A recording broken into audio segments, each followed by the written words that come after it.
Hello everyone, how are you today? Welcome back to my class, Patsarya Chemistry Classes Gwalior. Today we are going to discuss on lecture number 25.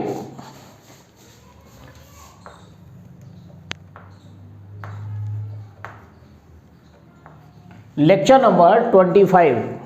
In this lecture we will discuss about molecular orbital diagram, bond order, magnetic behavior and nature of bond of fluorine molecule.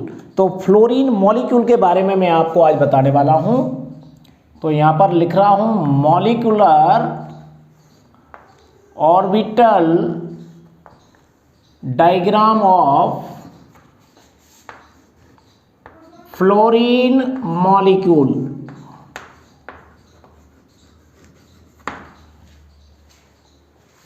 This lecture is very important for those students who are preparing for JEE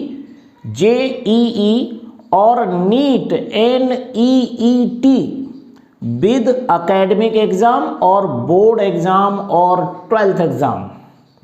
So let's start without delay. आज के इस lecture में मैं आपको fluorine molecule के बारे में सबसे पहले मॉलिक्यूलर ऑर्बिटल डायग्राम सिखाऊंगा. इसके बाद इसका bond order, electronic configuration, nature of bond, stability ETC, बहुत सारी चीज़ें छोटी सब आपको सिखाने वाला हूँ.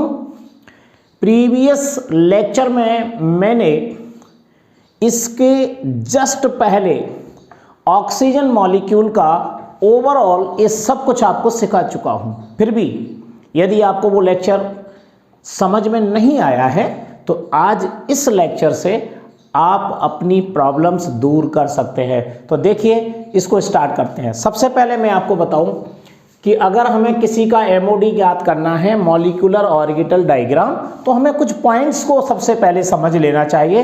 उसके बाद हम इस डायग्राम की बात करेंगे. तो देखिए सबसे पहले हमें समझना है इसका इलेक्ट्रॉनिक कॉन्फ़िगरेशन. देखिए यहाँ पर इलेक्ट्रॉनिक कॉन्फ़िगरेशन. इलेक्ट्रॉनिक कॉन्फ़िगरेशन हमें किसका सबसे पहले समझना है? एफ का. एटम के बारे में पहले बात करते हैं. एफ का एटॉमिक नंबर होता है 9. तो हम सिंपल अगर एटम का इलेक्ट्रॉनिक कॉन्फ़िगरेशन लिखें तो कैसे लिखेंगे? तो देखिए सबसे पहले मैं यहां लिखूंगा 1s2 2s2 2px 2py and 2pz. Orbital के फॉर्म में सिखा रहा हूं इसको मैं आपको. तो यहां पर 2 और 2 4 2 6 2 8 एंड 1 9. इस टाइप से इसका हम इलेक्ट्रॉनिक कॉन्फ़िगरेशन लिखेंगे. 1s2 2s2 2px2 2py2 and 2pz1. यानी टोटल कितने इलेक्ट्रॉन हो गए? 9. तो हम जब फ्लोरीन का इलेक्ट्रॉनिक कॉन्फ़िगरेशन लिख लेते हैं तो अब हम मॉलिक्यूल का इलेक्ट्रॉनिक कॉन्फ़िगरेशन लिखने की कोशिश करेंगे. देखिए अब आगे बढ़ते हैं. इसमें आपको क्या करना है? बस आपको इस इलेक्ट्रॉनिक कॉन्फ़िगरेशन में ये लिखना है हमें यहाँ पर F2. और F2 में कितने इलेक्ट्रॉन होंगे? इसका डबल कर दीजिए 9 का. तो ये कितना हो जाएगा? 18. और हम पिछले वाले लेक्चर की तरह ही अगर देखें तो फिर से हम सिग्मा और पाई के जैसा इलेक्ट्रॉनिक कॉन्फ़िगरेशन लिखेंगे. तो देखिए ये होगा, सबसे पहले आता है इसमें sigma 1s2 sigma star 1s2 sigma 2s2 sigma star 2s2. आगे बढ़ते हैं. फिर आएगा सिग्मा 2pZ2, उसके बाद आता है पाई 2px2, after this pi 2p/2, उसके बाद आएगा पाई स्टार, यहां पर इक्वल का निशान लगा देता हूं मैं, इन दोनों के बीच में इक्वल का निशान लगाना है आपको, ये दोनों की एनर्जी बराबर होती है और कॉमा यहाँ लगा हुआ है। उसके बाद आता है पाई स्टार 2px2, फिर यहां पर इक्वल लगा दीजिए पाई स्टार 2p बाई, अब यहां पर 2 यहां पर देखिए काउंट कर लेते हैं, 2 4 6 8 10 12 14 और 16, 2 और आएंगे यहां पर, तो ये हो गया 18। अब इसमें लास्ट में आता है सिग्मा 2pZ2 स्टार वाला, वो यहाँ पर हम फ्री छोड़ देते हैं क्योंकि हमारे इलेक्ट्रॉन यहाँ पर 18 कंप्लीट हो गए। ये हमारा एनर्जी लेवल डायग्राम है, आपको इसी क्रम में याद करना है, ऑक्सीजन और ऑक्सीजन के बाद वाले एलिमेंट में। ऑक्सीजन से पहले वाले एलिमेंट का मैंने नाइट्रोजन और इससे पहले वाले मैंने आपको प्रीवियस वीडियोस में सिखा चुका हूँ, आप उनकी स्टडी कर लीजिए। तो यहाँ पर ये हुआ हमारा इलेक्ट्रॉनिक कॉन्फ़िगरेशन, ये हमें आना चाहिए, क्वेश्चन पूछा जाता है direct, electronic configuration of fluorine molecule by MOT theory, molecular orbital theory. अब हम आगे बढ़ते हैं, नेक्स्ट चीज आपको बताता हूं, इलेक्ट्रॉनिक कॉन्फ़िगरेशन के बाद हमें क्या पढ़ना चाहिए। दूसरी चीज होती है बॉन्ड ऑर्डर। अब इसको सीखिए आप, बॉन्ड ऑर्डर। बॉन्ड ऑर्डर की मैंने डेफिनेशन भी आपको सिखाई है, इसका फॉर्मूला भी सिखाया है। अब यहां पर फिर से सीख लीजिए बॉन्ड ऑर्डर कैसे निकालते हैं। Bond order means nature of bond का इससे पता लगता है कि फ्लोरीन और फ्लोरीन मॉलिक्यूल के बीच में कैसा बॉन्ड आएगा, वो होता है नेचर ऑफ बॉन्ड, जो हम इससे निकाल सकते हैं। तो bond order is equal to होता है NB माइनस NA अपॉन 2। अब यहां पर NB और NA क्या है वो समझना है और उसके बाद हमारा बॉन्ड ऑर्डर इससे निकल आएगा। तो देखिए NB में आपको काउंट करना बताता हूं अभी। देखो जो विदाउट स्टार है, ये वाला जो विदाउट स्टार है ये NB कहलाता है और जो स्टार वाला है वो NA कहलाता है। इतना सा काम आपको करना है। सॉरी, विदाउट स्टार NB मतलब होता है number of electrons in bonding molecular orbital, वो NB है। ऐसे इसको बोला जाता है number of electrons in anti bonding molecular orbital. तो यहां पर इसको काउंट करते हैं NB में, तो 2 4 6 8 एंड 10। ये बिना स्टार वाले कितने आ रहे हैं, 10 हो रहे हैं। तो यहां पर हम लिख देंगे NB इज इक्वल टू 10 और NA निकाल दीजिए। तो तब 10 है तो बचा हुआ क्या होगा, 8। बिना काउंट करके भी बताया जा सकता है 10 प्लस 8 इज इक्वल टू 18। तो NA यहां पर हो जाएगा इज इक्वल टू 8। इस फॉर्मूले में पुट कर दीजिए इसको, BO is equal to 10 minus 8 upon 2। So answer is कितना आएगा, 1। ये 1 आंसर आ गया। बस ये बॉन्ड ऑर्डर है। NB और NA की वैल्यू रख दो, बॉन्ड ऑर्डर निकाल दो। इससे हमें नेचर ऑफ बॉन्ड का पता लगता है कि F और F के बीच में सिंगल बॉन्ड पाया जाता है। तो इसको कैसे लिखूं, nature of bond, nature of bond is equal to, ये लिख दीजिए F सिंगल बॉन्ड F, ये नेचर ऑफ बॉन्ड है। और ये F और F के बीच में कैसा बॉन्ड होगा, सिग्मा बॉन्ड होगा। ये बड़ा सिंपल सा तरीका है, इससे आप फॉलो कर सकते हैं।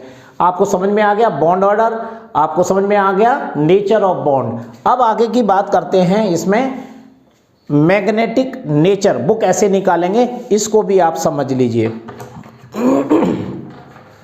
ये देखिए मैग्नेटिक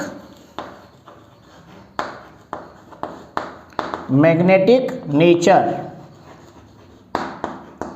ये कैसे निकालेंगे, ये डिपेंड करता है कि आपके इलेक्ट्रॉनिक कॉन्फ़िगरेशन में कितने अनपेयर्ड इलेक्ट्रॉन हैं। अगर एक भी अनपेयर्ड इलेक्ट्रॉन है इलेक्ट्रॉनिक कॉन्फ़िगरेशन वाली लाइन में, इनमें नंबर ऑफ इलेक्ट्रॉन्स अनपेयर्ड कितने, अगर अनपेयर्ड है तो पैरामैग्नेटिक नेचर का होगा, और सारे के सारे इलेक्ट्रॉन अगर पेयर्ड हैं तो वो डाईमैग्नेटिक नेचर का माना जाता है। तो ये आप देखिए, इसमें आप याद देखिए कोई भी इलेक्ट्रॉन इस वाले इस पार्ट में कोई भी इलेक्ट्रॉन अनपेयर्ड नहीं है, सारे के सारे इलेक्ट्रॉन पेयर्ड है। तो इसको अपन क्या लिखेंगे, ऑल इलेक्ट्रॉन्स आर पेयर्ड, सो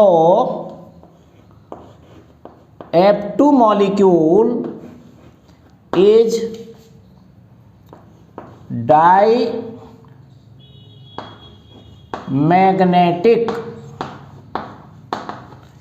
कैसा होगा, डाईमैग्नेटिक नेचर का होगा, क्योंकि कोई भी इलेक्ट्रॉन इसमें अनपेयर्ड नहीं है, तो इसे बोलेंगे हम डाईमैग्नेटिक। इससे हम म्यू की वैल्यू भी निकाल सकते हैं। तो म्यू इजिकल टू क्या होता है, म्यू इजिकल टू होता है under root n into small n बनाना है, n इंटू n प्लस 2। तो यहां पर कोई भी n इजिकल टू क्या होता है, unpaired electron, n is equal to होता है अनपेयर्ड इलेक्ट्रॉन। जब अनपेयर्ड इलेक्ट्रॉन इसमें एक भी नहीं है तो इसकी जगह हम क्या लिखेंगे, 0। तो आंसर भी क्या आएगा, 0। तो मैग्नेटिक मोमेंट इसमें म्यू इजिकल टू 0 हमें प्राप्त होगा। तो इस तरीके से हम मैग्नेटिक मोमेंट भी निकाल सकते हैं। उसके बाद आती है स्टेबिलिटी। स्टेबिलिटी की हमें यहाँ जरूरत नहीं है फ्लोरीन मॉलिक्यूल के लिए। स्टेबिलिटी में भी वैसे सिंपल सा तरीका जो पिछली बार मैंने बताया था आप इसमें याद रख सकते हैं, NB is greater than Na। ये स्टेबिलिटी का बेस्ट रूल है। अगर बॉन्डिंग मॉलिक्यूलर ऑर्बिटल में नंबर ऑफ इलेक्ट्रॉन्स ज़्यादा हैं non anti bonding molecular orbital से यानी Na से, तो आपका मॉलिक्यूल स्टेबल होगा। तो आप देख लीजिए NB 10 है और Na 8 है, तो मॉलिक्यूल कैसा होगा, ये स्टेबल होगा। यानी फ्लोरीन मॉलिक्यूल कैसा है, स्टेबल है, क्योंकि NB की वैल्यू Na से ज़्यादा है। बड़ी सिंपल ट्रिक से आप इसको समझ सकते हैं। अब मैं आपको मॉलिक्यूलर ऑर्बिटल डायग्राम की बात करता हूं। तो जिस तरीके से इलेक्ट्रॉनिक कॉन्फ़िगरेशन लिखा जाता है इसी क्रम में होता है। तो सबसे पहले देखिए ये वाला F का इलेक्ट्रॉनिक कॉन्फ़िगरेशन, ध्यान से इसमें सबसे पहले क्या आया है, 1s आया है। तो मैं यहाँ पर लिखूंगा 1s। ये देखिए ये 1s है, सबसे नीचे 1s है और इसे बोला जाता है एटॉमिक ऑर्बिटल। सिंपल। सेम दूसरा एटॉमिक ऑर्बिटल ये है और इसे भी हम इसे क्या लिखेंगे, 1s। ये हमारा इलेक्ट्रॉनिक कॉन्फ़िगरेशन के अकॉर्डिंग ही बनाते हैं। तो ये दो एटम हैं 1s 1s और इनको जोड़ करके बनता है मॉलिक्यूलर ऑर्बिटल। तो इसे हम नीचे वाले पार्ट में देखें सिग्मा 1s, तो ये मॉलिक्यूलर ऑर्बिटल है और इसे क्या लिखेंगे, सिग्मा 1s। देख लीजिए ये आएगा, ये मॉलिक्यूलर ऑर्बिटल, ये सिग्मा 1s है। तो दूसरे नंबर पर देखिए यहां लिखा हुआ सिग्मा स्टार 1s, तो ये वाला पार्ट होगा सिग्मा स्टार 1s। ये देखिए पहले 1s और sigma 1s sigma star 1s। आगे जाएंगे तो इसमें देखिए दूसरे नंबर पे आता है फ्लोरीन एटम में 2s2, तो ये इसे कहेंगे हम यहां पर 2s। ये दूसरा एटॉमिक ऑर्बिटल है, ये भी हमारा होगा 2s। सेम देता है दोनों तरफ 2s एंड 2s। तो बीच में क्या आएगा, मॉलिक्यूलर। और तो नीचे वाले को इसके अकॉर्डिंग चलो, ये देखिए ये है सिग्मा 2s, तो इसको हम लिखेंगे सिग्मा 2s और ये वाला होगा सिग्मा स्टार 2s। आपको केवल नकल करना है। अगर आप इलेक्ट्रॉनिक कॉन्फ़िगरेशन लिखना ये वाला सीखना है और क्रम से इस तरीके से बनाना सीख लीजिए कि 2 एटॉमिक ऑर्बिटल और बीच में उन्हीं के 2 मॉलिक्यूलर ऑर्बिटल सेम बनेंगे और इस तरीके से फिल करते चले जाइए। ऊपर जाते हैं तो देखिए फिर आ जाता है 1s 2s के बाद 2px 2py 2pz। तो ये तीनों बने हुए हैं px, पहले तो लिख दीजिए यहाँ पर px, ये है py और ये है pz। मिलके बोला जाता है इसको, यहां लिख दो 2p, ये 2p है। 2p में 3 ऑर्बिटल हैं px py और pz। तो 1s 2s and 2p। 2p में 3 orbital px py pz। Same नकल इधर अपन को करना है, इसको भी लिख दीजिए यहाँ पर 2p और ये है हमारा px, ये है py और ये है pz। ओके, अब बीच वाले पार्ट में आ जाइए। तो देखिए यहां तक पहुंच गए अपन 2s तक। अब आता है सिग्मा 2pz। तो ये वाला पार्ट कहलाएगा सिग्मा 2pz। ओके, और उसके बाद अब ये 2 बचते हैं, इधर वाला इधर वाला, इसको बोलते हैं, यहां पर लिखूंगा पाई 2px और ये वाला कहलाएगा पाई 2py। देखिए पाई 2px पाई 2py ये दोनों कहलाते हैं। यहां लिखा हुआ है पाई स्टार 2px और पाई स्टार 2py। तो ये वाला पाई यहां कह रहा हूं मैं पाई स्टार 2px और ये कहलाएगा पाई स्टार 2py। हमें इसी की जरूरत है। एक और है सबसे ऊपर ये, जिसका हमें जरूरत इस वाले में नहीं है क्योंकि ये खाली है, फिर भी इसका नाम बता देता हूं। इसे बोलते हैं सिग्मा 2pz। ये है, खाली है इसलिए मैंने अंदर ही लिख दिया। इस तरह से इसकी नोमेनक्लेचर की जाती है। बीच इधर ए वाला कहलाता है एटॉमिक ऑर्बिटल, बीच वाला कहलाता है मॉलिक्यूलर ऑर्बिटल। अब कुछ इसकी खास बातें और देख लीजिए। खास बात क्या है इसकी, देखो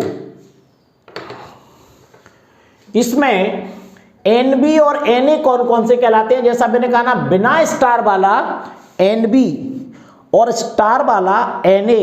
NB means number of electrons in bonding molecular orbital, उसी का नाम दिया गया NB। तो NB ये वाला कहलाएगा। नीचे वाला पार्ट क्या होगा, NB ये वाला कहलाता है Na। फिर ये होगा NB, ये होगा Na और ये कहलाएगा, नीचे वाले दोनों कहलाएंगे NB और ऊपर वाले दोनों कहलाएंगे Na। ध्यान रखिए, ये दोनों कहलाएंगे Na, ये दोनों कहलाएंगे नहीं 2A और ये वाला, ये 2 लाइन जो आप देख रहे हैं, नीचे वाला पार्ट NB और ऊपर वाला पार्ट Na कहलाता है। दूसरा एक नाम इसका और दे सकते हैं, वो क्या दे सकते हैं, वो इस तरीके से देंगे आप। इसे बोला जाता है बॉन्डिंग मॉलिक्यूलर ऑर्बिटल, ऐसे बोल सकते हो। BMO नीचे वाला, ऊपर वाला ABMO anti bonding molecular orbital, और इसका नोटेशन क्या है Na। ऐसे ये नीचे वाला होगा BMO और ये ऊपर वाला होगा ABMO, ये नीचे वाला होगा BMO 1 और 2 और ये ऊपर वाले होंगे ABMO। तो BMO और ABMO इस टाइप से आपको नोट करना है, या NB और Na इस टाइप से आपको नोट करते चले जाना है। अब आती है बात इसके अंदर फिलिंग ऑफ इलेक्ट्रॉन्स, वो कैसे की जाएंगे। तो देखिए फिलिंग ऑफ इलेक्ट्रॉन करना बड़ा आसान है। जितने इलेक्ट्रॉन इसमें फिल किए गए हैं वही इलेक्ट्रॉन आपको बीच में फिल करना है। तो पहले अपन एटम को फिल कर लेते हैं। तो एटम में क्या है, 1s में देखिए 2 इलेक्ट्रॉन, 2s में 2 इलेक्ट्रॉन, इलेक्ट्रॉनिक कॉन्फ़िगरेशन में से ही लिख रहा हूं मैं। और यहां पर देखिए कितने इलेक्ट्रॉन है, इसमें 2, इसमें भी 2 और इसमें 1 इलेक्ट्रॉन। सेम नकल आपको इधर करना है। 1s में 2 इलेक्ट्रॉन, 2s में 2 इलेक्ट्रॉन, 2px में 2 इलेक्ट्रॉन, 2py में 2 इलेक्ट्रॉन, 2pz में 1 इलेक्ट्रॉन। अब हम बीच वाले इलेक्ट्रॉन्स की बात करेंगे। बीच वाले इलेक्ट्रॉन को फिल कैसे किए जाते हैं, तो देखिएगा बीच वाले इलेक्ट्रॉन में भी सेम सिग्मा 1s2 है, सिग्मा स्टार 2s2। ये कहां से ले रहा हूं मैं, इलेक्ट्रॉनिक कॉन्फ़िगरेशन को क्रम से भरते चले जाइएगा। उसके बाद इसमें आइए 2 इलेक्ट्रॉन सिग्मा 2s में, उसके बाद ये आता है सिग्मा स्टार 2s, इसमें सिग्मा 2pz, पाई 2px, पाई 2py, sigma pi star 2px और पाई स्टार 2py। काउंट कर लो 2 4 6 8 10 12 14 16 18। सिग्मा 2pz खाली है। इस तरीके से इसमें ये फिलिंग की जाती है और ये हो गया आपका फ्लोरीन मॉलिक्यूल। फ्लोरीन मॉलिक्यूल, इसका ये डायग्राम हो गया। ऐसे डायग्राम आपको बनाना है और ये लाइन है ऊपर की तरफ खींचना है जो एनर्जी लेवल दिखाती है, ENERGY,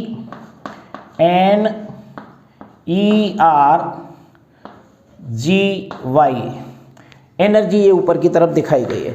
इस टाइप से आपको हाइड्रोजन से लेकर के नियोन तक के मॉलिक्यूलर ऑर्बिटल डायग्राम, उसके साथ में इन पॉइंट्स को electronic configuration of atom, electronic configuration of molecule, उसके बाद बॉन्ड ऑर्डर NV-NA/2, उसके बाद nature of bond, bond order से पता लग जाता है। मैग्नेटिक नेचर निकालने के लिए अगर सारे के सारे इलेक्ट्रॉन पेयर्ड हैं तो डाई मैग्नेटिक, अनपेयर्ड है तो पैरामैग्नेटिक, और अनपेयर्ड इलेक्ट्रॉन जितने होते हैं उसमें मैग्नेटिक मोमेंट μ = n×n+2 से निकालेंगे। n होता है अनपेयर्ड इलेक्ट्रॉन, उसे रख के बोर मैग्नेटोन के रूप में इसकी वैल्यू बता सकते हैं। लास्ट में आती है बात स्टेबिलिटी की, तो आपको Nb की वैल्यू देखना है। अगर Na से ज़्यादा है तो वो स्टेबल होगा, अगर Nb की वैल्यू Na से कम है यानी लेस है तो समझ लीजिए वो अनस्टेबल होगा। Nb = Na भी है तब भी वो अनस्टेबल होगा क्योंकि वैल्यू वहाँ पर भी 0 आएगी। ठीक है, ये है हमारा मेन फ्लोरीन मॉलिक्यूल। इसके आधार पे आप और दूसरे क्वेश्चन भी सॉल्व कर सकते हैं। So thank you very much. Next video will be continue. अगर आपको ये वीडियो वास्तव में अच्छा लगता है तो please like, share and subscribe जरूर कीजिएगा।